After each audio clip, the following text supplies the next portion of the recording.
Hey guys, and welcome to Club Lanzarote for the International Running Challenger 2023. Amazingly, we have a huge number this year, which is great to see, and it's great to see so many Irish clubs here this year. Some regulars and some new guys. The race starts and finishes on the track in the stadium in Club One more or less lap of the track, and then 3 laps of the lagoon, which is a relatively well tarmacked route, pretty good that way, very exposed though. But saying that, this year the wind wasn't too bad, so I didn't hear anyone complain about the wind this year. But it was warm for Ulster time of year, but not for Lanzarote. It's about 23 degrees, so it would have been, coming from Ireland in November, a bit of a shock to the system with the heat, but everyone had smiles on their face at the end, so no real complaints. When we talk about the Irish clubs involved here today, you have your regulars like Crusaders and Sportsworld, Tullamore Harriers, who've been here for a good few years now, but we have some welcome new additions. Drogheda and District, Balllyskenach. I'm not sure if they're Tipperary or Offaly, but I'm sure someone will let me know in the comments. Tullamore here as usual, a girl here from Edenderry AC, a couple of our guys, Athlone AC. Then we had one guy from Clonliffe Harriers, the Sligo Tri club, Laragh AC. Huge mix of Irish clubs, Irish runners out here enjoying this event. Now, not everyone is doing the full 4 races. Some people will pick one race to do, and some people will maybe do all 4, or somewhere in between, depending on what they really want to get out of their trip. You've just seen gone through there Colin Parnell of Crusaders AC, who was in 3rd. The race was led by James Stockings for most of the race, and then we had Peter Mackerel, who was a top performer here every year, in 2nd. But everything was to change quite dramatically on the last lap. In the ladies' race, you just seen going through there, Catherine Thornton running for Crusaders AC.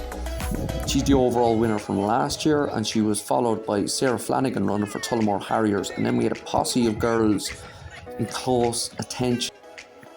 Colin Parnell, Crusaders AC, made his move on the last lap to come through to win strong, finishing strong, going away from James Stockings, who was, I think, taken a little bit by surprise by Columns, the way he came through the race. And then we had Peter Mackerel then from Leighton Buzzards coming through for 3rd place. So that was 1st, 2nd and 3rd. Well done to those guys today. Finish line, ladies and gentlemen, the winner! As is the case when these types of events, it's not just about the winners, it's not just about 1st, 2nd and 3rd.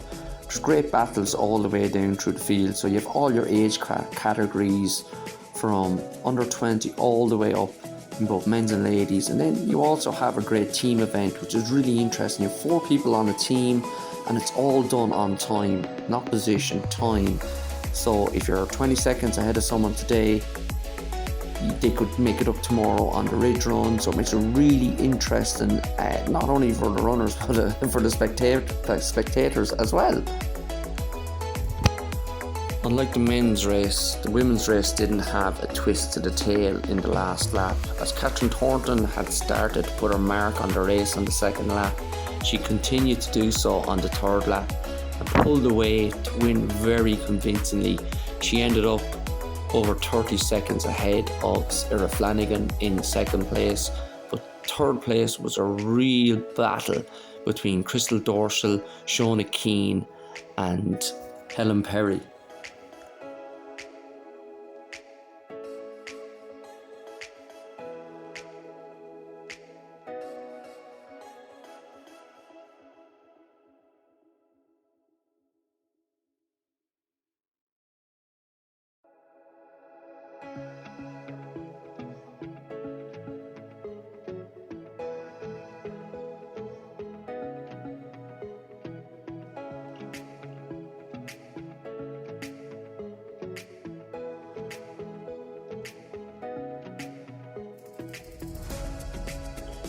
So here you have Catherine coming through, nice and smooth and relaxed, well clear of her competitors.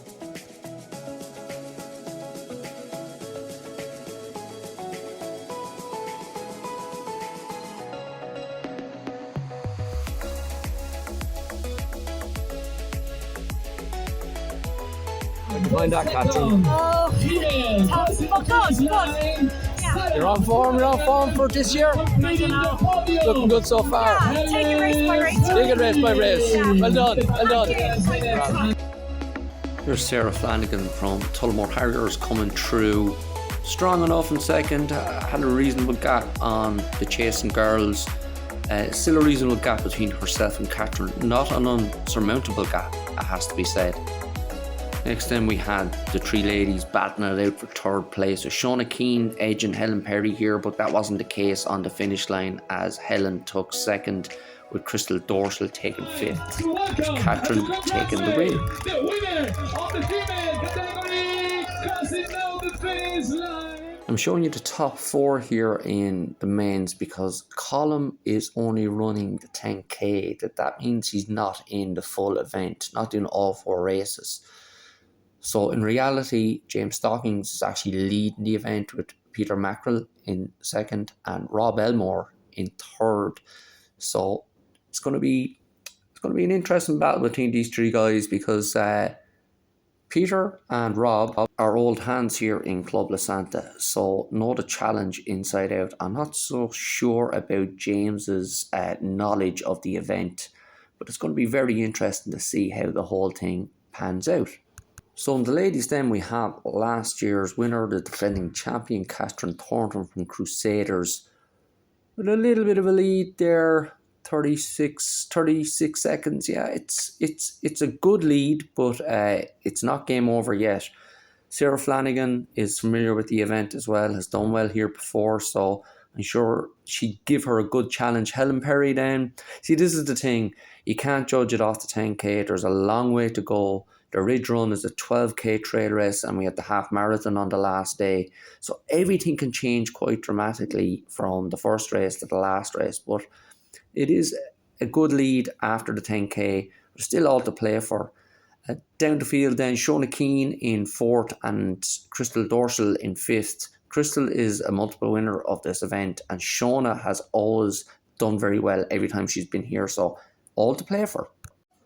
I hope you're enjoying this coverage, guys, from here in Lanzarote. I was out for my run this morning on the beautiful trails.